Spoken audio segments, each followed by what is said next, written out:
दोस्तों अज मैं ना बहुत ही ज़्यादा खुश हाँ तो इंशाल्लाह तुहाकू जड़ा खबर सुने सा तो उस भी मैं कने भी ज़्यादा खुश थी तो क्योंकि खबर ही कुछ जी है।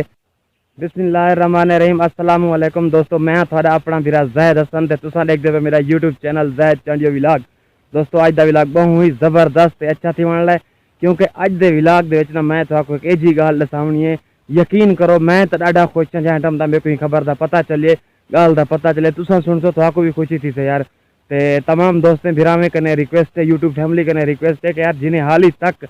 साढ़े यूट्यूब चैनल को सब्सक्राइब नहीं किया तो फर्स्ट ऑफ ऑल सारे चैनल को सब्सक्राइब करते बेल आइकन को प्रेस कर दो ताकि जेड़ी वीडियो आवे तो सारे भिरावें ले पुजे तो जुलो हूँ अपनी वीडियो तरफ जुल दो।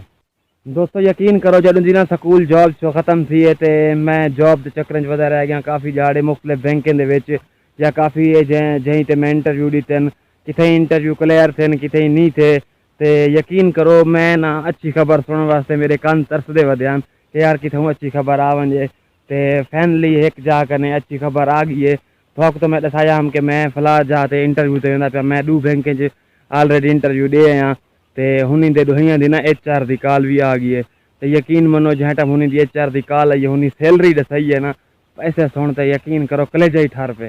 क्योंकि जहरी गाल है इतना 9 महीने असा मुफ्त विंगार दी खड़िया से तो जैना मुनी पैसे दसाइन ना तनख्वाह दसाई है तो जहरी गाल है वाला कलेजा ठरना ही चाहिए क्योंकि बंदा इतना अरसा पैसे ना यकीन करो मुँह नहीं दीता 9 महीने मुफ्त बिल्कुल काम करते उन्हीं को आयूँ उन्हें पैसे दसाइन सैलरी दसाई है हाँ ठर गए।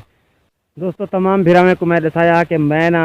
2 बैंक के मेरे को कॉल लाटा रहा यही उन्हीं जॉब वास्ते मैं CV जमा कराई तो उन्हीं मेरे को इंटरव्यू आता सजा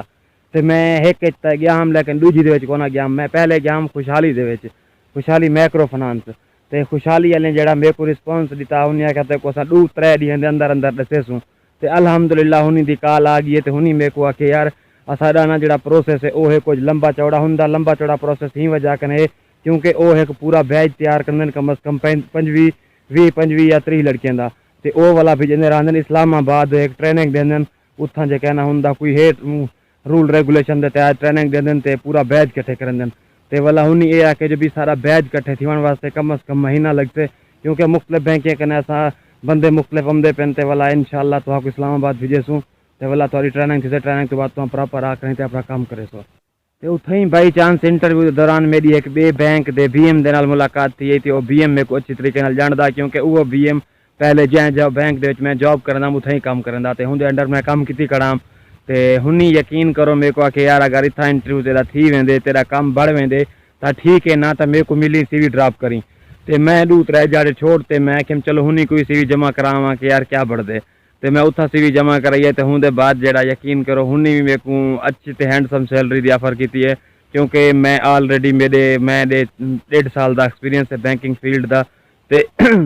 हूँ यकीन करो 2 खबर मैं ज़्यादा खुश हाँ तो दोहियों तरफों यही समझ गिनो कि हाँ है तो हूँ मेरे को खुद चॉइस करना है कि मैं कि वजा दोहियों ही ब्रांड हैं ठीक है। एक मैं तो ना दसा बे का ना मैं तो नहीं दसेंदा पाया क्यों जो मैं हूँ समझ वजो यार मैं क्यों नहीं दसेंदा पाया ठीक है। तो हूँ तनख्वाह भी दोहियों की बराबर है हालांकि बेनीफिट दोहियों के ज़्यादा हैं जितना मैं करा खड़ा हूँ कने ज़्यादा। दोस्तों हूँ तुम तमाम यूट्यूब फैमिली मेरी थोड़ी घनी ना हेल्प करनी है रहनमाई करनी है मेरे को दसावना है कि मैं कितना वजा ठीक है। सैलरी भी दोहियों की बिल्कुल ठीक है बराबर है अच्छी है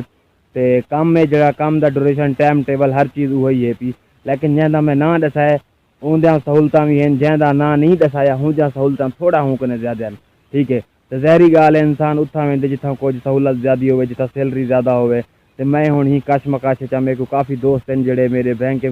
फील्ड के नाल रिलेटेड हैं वो कोई आदे कितना वन तो कोई आदे कितना वन यानी कि मैं 2 क्वेश्चन सवार से आखना लेकिन हूँ समझ नहीं आती भी मैं कितना वजा तो तमाम दोस्तें कने यूट्यूब फैमिली कने यार दोबारा रिक्वेस्ट है कि तुसा दसावना है क्योंकि तुसा भी काफ़ी एक्सपर्ट लोग हैं क्योंकि तुसा हर बंदे नाल मुलाकात की हर किस्म के बंदे को जानते हो सो ठीक है हर किस्म के बंदे नाल थोड़ा वास्ता तो तुसा इंशाल्लाह दसे सो मेरी रहनमाई करे सो कि मैं कितना वजा तो कितना ना वजा तो मेरे को थोड़ी राय का बिल्कुल यानी कि शिद्दत के नाल इंतजार है तो मैं इंतजार करता तुसा दसे सो तो मैं